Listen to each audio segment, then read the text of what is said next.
കേരളത്തിന്റെ രാഷ്ട്രീയ ചരിത്രത്തിൽ ഇന്നേ വരെ കേട്ടുകേൾവിയില്ലാത്ത വരും ദിവസങ്ങളിൽ സംസ്ഥാന നിയമസഭയെയും പുതിയ ഭരണകൂടത്തെയും ഒരുപോലെ പിടിച്ചുലയ്ക്കാൻ പോകുന്ന അതീവ നിർണായകമായ ചില അടിയന്തര നീക്കങ്ങളാണ് ഇപ്പോൾ അണിയറയിൽ നടക്കുന്നത്. ജനാധിപത്യ സംവിധാനങ്ങളെയും രാജ്യത്തെ നിയമവ്യവസ്ഥയും വെല്ലുവിളിച്ചുകൊണ്ട് ഒരു കറുത്ത തിരക്കഥയുടെ ചുരുളുകൾ ഓരോന്നോരോന്നായി അഴിഞ്ഞു വീഴുന്നു. അത്യന്തം നാടകീയമായ രംഗങ്ങൾക്കാണ് കഴിഞ്ഞ ദിവസങ്ങളിൽ തലസ്ഥാന നഗരി സാക്ഷ്യം വഹിച്ചത്. കൃത്യമായ പ്ലാനിങ്ങോടെ ഒരു പറ്റം ആളുകൾ നിയമത്തെ കയ്യിലെടുക്കാൻ തുനിഞ്ഞിറങ്ങിയപ്പോൾ അത് ചെന്നെത്തിയത് വലിയൊരു സുരക്ഷാ വീഴ്ചയിലേക്കാണ്. മുൻ മുഖ്യമന്ത്രിയും നിലവിലെ പ്രതിപക്ഷ നേതാവുമായ പിണറായി വിജയന്റെ മകൾ വീണ വിജയനുമായി ബന്ധപ്പെട്ട മാസപ്പടി വിവാദങ്ങളുടെയും അഴിമതി ആരോപണങ്ങളുടെയും വേരുകൾ തേടി കേന്ദ്ര അന്വേഷണ ഏജൻസിയായ ED ഉദ്യോഗസ്ഥർ എത്തിയതോടെയാണ് തിരശ്ശീലയ്ക്ക് പിന്നിൽ വൻ ഗൂഢാലോചനകൾ അരങ്ങേറിയത്. ഔദ്യോഗിക കൃത്യനിർവഹണത്തിനെത്തിയ കേന്ദ്ര ഉദ്യോഗസ്ഥരെ പ്രാദേശിക പാർട്ടി പ്രവർത്തകർ കൂട്ടം ചേർന്ന് വളയുകയും കല്ലേറും ശാരീരിക ആക്രമണങ്ങളും അഴിച്ചുവിടുകയും ചെയ്തത് പെട്ടെന്നുണ്ടായ ഒരു ജനരോക്ഷമായിരുന്നില്ല, മറിച്ച് മുൻകൂട്ടി തയ്യാറാക്കിയ പ്ലാൻ പ്രകാരമാണ് എന്ന ഞെട്ടിക്കുന്ന വിവരങ്ങൾ ഇപ്പോൾ പുറത്തു വരികയാണ്.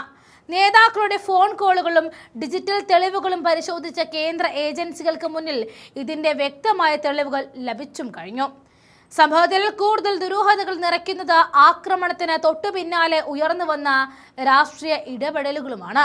ഒരു പ്രമുഖ പ്രതിപക്ഷ MP പേര് ഈ വിവാദത്തിലേക്ക് വലിച്ചിഴക്കപ്പെടുകയും ആക്രമണത്തിനിരയായ വാഹനത്തിന്റെ ഡ്രൈവർക്ക് ധൃതി പിടിച്ച നഷ്ടപരിഹാരം നൽകി സാക്ഷികളെ സ്വാധീനിക്കാൻ ശ്രമം നടന്നതായിട്ടും വിവരങ്ങൾ പുറത്തു വരുന്നുണ്ട്.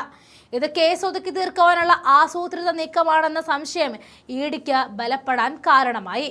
അതിലും വിചിത്രമായ കാര്യം, പോലീസ് അറസ്റ്റ് ചെയ്ത പ്രതികൾക്ക് കോടതിയിൽ നിന്നും വളരെ എളുപ്പത്തിൽ ജാമ്യം ലഭിച്ചു എന്നതാണ്. ഇവിടെയാണ് പോലീസും പ്രതികളും തമ്മിൽ ഒത്തുകളിച്ചു എന്ന ഗുരുതരമായ ആരോപണം ഉയർന്നു വരുന്നത്. പ്രതികൾക്ക് അനുകൂല നിലപാട് സ്വീകരിച്ച പ്രോസിക്യൂട്ടറെ മാറ്റണമെന്ന് പോലീസ് തന്നെ ആവശ്യപ്പെടുന്ന തരത്തിലേക്ക് കാര്യങ്ങളും കൈവിട്ടുപോയി. സംസ്ഥാന പോലീസിന്റെ അന്വേഷണത്തിൽ കേന്ദ്ര ഏജൻസികൾക്ക് ഒട്ടും വിശ്വാസമില്ലാത്ത സാഹചര്യത്തിൽ കേസ് അട്ടിമറിക്കപ്പെടാതിരിക്കാൻ CBI അല്ലെങ്കിൽ NIA പോലെയുള്ള മറ്റ് ഉന്നത കേന്ദ്ര ഏജൻസികളിലേക്ക് അന്വേഷണം കൈമാറുവാനുള്ള നീക്കങ്ങൾ ഇപ്പോൾ ഡൽഹിയിൽ സജീവമാവുകയാണ്.